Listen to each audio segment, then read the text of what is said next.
Hello everyone, welcome to केस Biovision. आज हम लोग बेस एनालॉग के द्वारा जो म्यूटेशन होता है और इसका मेडिकल साइंस में खास करके ह्यूमन डिजीज के ट्रीटमेंट में किस तरह से इस्तेमाल होता है उसके बारे में पढ़ेंगे। क्या बेस एनालॉग है, ये किस तरह से म्यूटेशन करता है और इसका मेडिकल साइंस में क्या यूज है। So let us start with this topic. Base analog mutation. Base analog क्या है? Base analogs are molecules structurally similar to nitrogenous bases. तो nitrogenous bases, तो ये base analog structurally similar होता है nitrogenous bases के। Base analog can cause substitution mutation and alter base pairing pattern. ये क्या कर सकता है? सब्स्टिट्यूशन म्यूटेशन कर सकता है और बेस पेयरिंग का जो पैटर्न है उसको चेंज कर सकता है। यदि गुआनिन साइटोसिन के साथ पेयर करता है तो इसको ये अल्टर करके एडेनिन थाइमिन के साथ ये कर देगा, पेयरिंग कर देगा। तो जब सब्स्टिट्यूशन म्यूटेशन होता है तो उसका इम्पैक्ट क्या होता है? It affects DNA replication and transcription of gene. DNA replication तो होता ही है जो इनहेरिट करता है, साथ ही साथ ये जिस जीन में बेस पेयरिंग को चेंज करता है उस जीन का प्रोटीन भी अफेक्टेड होता है और म्यूटेशन का रिजल्ट मिलता है, कोई फिनोटाइप चेंज यदि होता है। It is incorporated into new strand during semi-conservative replication. New strand में ये semi-conservative replication के दौरान incorporate होता है and acts as template during next round of replication. जब अगला राउंड replication का होता है या फिर next round replication का होता है तो उसमें ये incorporate हो जाता है। इसको अभी हम देखेंगे। And pair with different base pair resulting in mutation। इसका हम लोगों ने दो एग्जांपल लिया है। एग्जांपल 5 ब्रोमोयूरेसिल और 2 एमिनोप्यूरिन।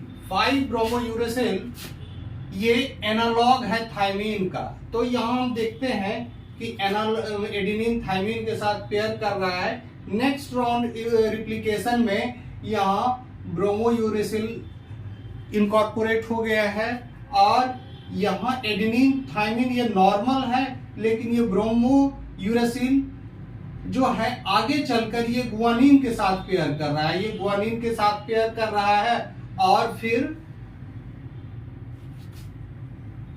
ये गुआनिन फिर साइटोसिन के साथ पेयर करेगा। तो इस तरह से हम देखते हैं कि एडेनिन साइटोसिन जो है ये चेंज करता है एडेनिन थाइमिन चेंज कर जाता है गुआनिन साइटोसिन में।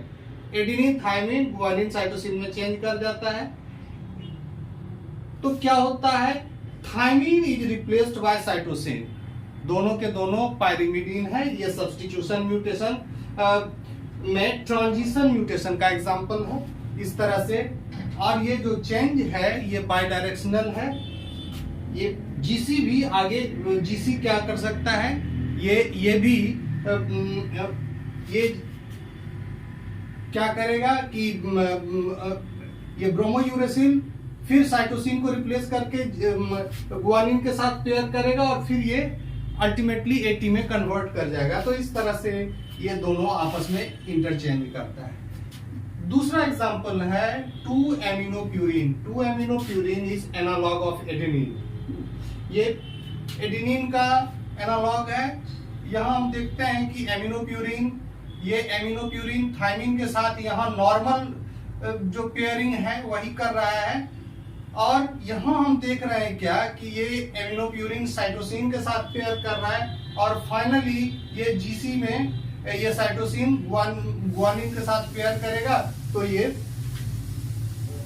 जीसी में चेंज कर जाएगा। तो ये एडेनिन थाइमिन चेंज कर गया है गुआनिन साइटोसिन में, यानी कि यहाँ adenine is replaced by guanine, क्योंकि एडेनिन का बेस पेयर ये एडेनिन के जगह पर एमिनोप्यूरिन ने पेयर किया है और ultimately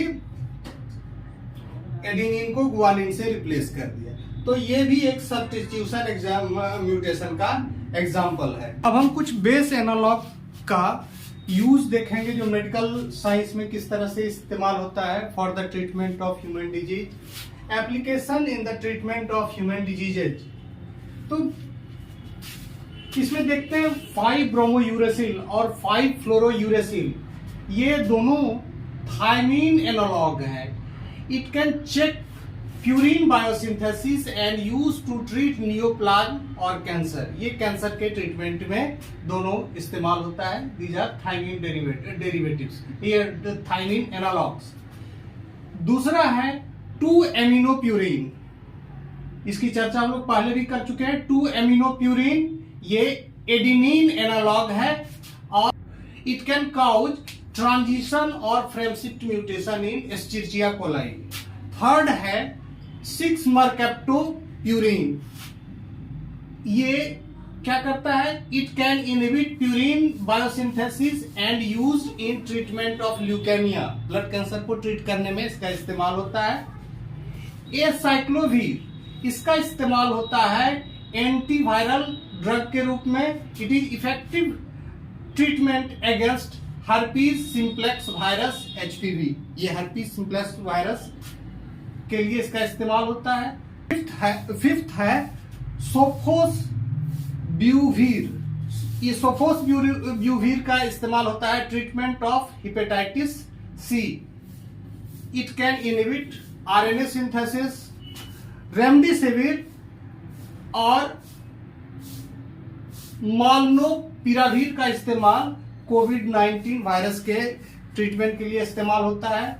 remdesivir is modified adenosine used as broad spectrum RNA antivirus, इसका ब्रॉड स्पेक्ट्रम RNA एंटीवायरस की तरह इस्तेमाल होता है। दूसरा है मॉलनुपिराविर, ये साइटिडीन डेरिवेटिव है।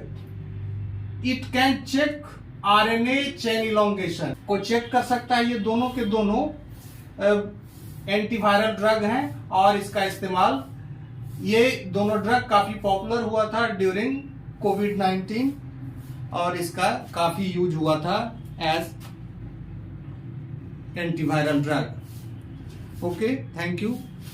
आई थिंक कि आज हम लोगों ने बेस एनालॉग के बारे में पढ़ा, उसका स्ट्रक्चर, एप्लीकेशन और किस तरह से इसका डिजीज ट्रीटमेंट में इस्तेमाल होता है। इस क्लास में किसी और म्यूटेशन के बारे में पढ़ेंगे। Okay, thank you.